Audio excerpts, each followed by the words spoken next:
Imagine stepping out of your cozy bed tomorrow and waking up in the year 1325. No mattress, no pillow, no hot shower, just fleas, a half rotted straw pile, and the dawn bell echoing through a muddy village. Could you handle a single sunrise in medieval Europe? Tonight, we'll live that day together. From the moment you wake, through pottage for breakfast, to the cold river that tries to kill you, all the way to a violent end if you're unlucky. You've arrived in a tiny English village called Little Somerset, population 130, clustered around a muddy lane and a wobbly church. It's spring, but the wind still bites. Your new home? A single room wooden hut shared with 5 relatives, 2 goats, and every vermin that scuttles across the floor. No central heating here. The whole house is drafty, with cracks under the door wide enough for chickens to wander in. There's a fire pit in the middle, but no chimney.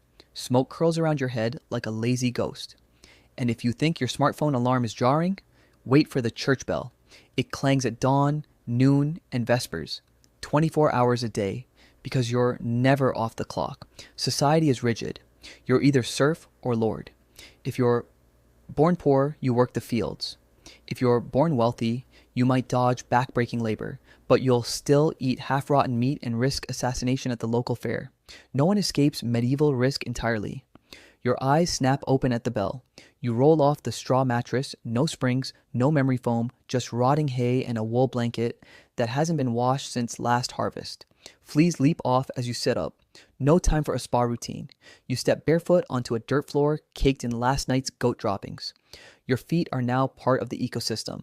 Next, nature's call. There's no porcelain throne. You shuffle outside to a wooden bucket by the door, already half full of last week's business. You squat, do what you must, then toss the contents into the street, shouting, "Gardy Lou! Watch out below." A neighbor yells back, accusing you of aiming for his doorstep. If you're lucky, your village has a public latrine, just a bench with holes. You sit shoulder to shoulder with strangers, swapping complaints about the local lord's taxes. You pivot back inside for breakfast, if you can call it that. A wooden bowl of pottage awaits, a gloopy stew simmered in the same pot for days. It's mostly watery oats and root veggies, with maybe a few scraps of salted pork. Flies buzz around, one lands in your bowl. You scoop a spoonful, it's lukewarm and gritty. There's no table. You squat by the fire, surrounded by your family elbow to elbow.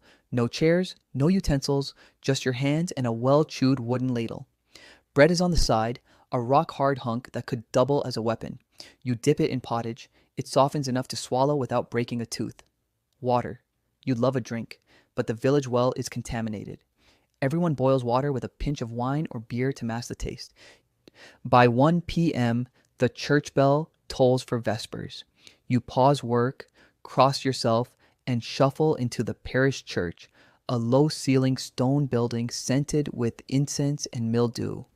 The priest intones Latin prayers you barely understand. Most villagers believe in saints' relics that cure plague, or charms that ward off witches. If you feel ill, you might tie a bone to your belt or swallow a pinch of powdered mummified lizard. Blind faith and fear rule medicine too. If your knee swells, you might be cursed by a neighbor, and your only remedy is confession or a lash of the scourge. By late afternoon, the bailiff might drag a thief before the manorial court. Punishments are brutal. Stocks in the village square, whipping posts, or the ducking stool for scolds. Trials rely on oaths or trial by ordeal. Drinking poisoned water, holding hot iron. Survive and you're innocent. Perish and, well, you won't testify at your own trial. Even nobles face execution for treason. No one is safe when power games turn deadly. As dusk falls, you return to your hut, bones aching. The fire is rekindled.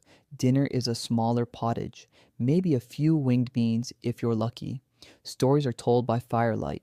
Local legends of dragons in the hills, saints' miracles, or the ghost of the last lord who hanged for murder. Laughter rings out. Humanity persists even in hardship. If it's a festival night, there might be dancing, ale drinking contests, or a traveling jongleur, a minstrel who juggles torches and recites epic poems. Night brings its own hazards. No glass windows, just shutters. Rats scuttle overhead in the loft. You cover your head with a woolen blanket and pray to St. Anthony for protection. Your final thought? Tomorrow you begin the same cycle again. Dawn bell, straw bed, pottage, plow, prayer, chores, punishment, stories, cold night. Life is short. Average expectancy is 35 years, but most children never reach 10. And yet, in the darkest times, people still found joy. The first green shoot of spring, a child's laughter, the warmth of human touch. This was their world, harsh, unforgiving, but breathtaking in its simplicity. So tonight, when you slip into your modern bed with clean sheets, a warm heater, and a bathroom just steps away, remember the grit of the Middle Ages. One day in medieval Europe tested every human limit: hygiene, hunger, fear, and faith. If this journey through time intrigued you, hit like, subscribe, and ring the bell. Tomorrow we'll explore another time and place, maybe the brutal streets of 18th century London or the fierce code of Viking warriors. Until then, sleep well and thank your mattress.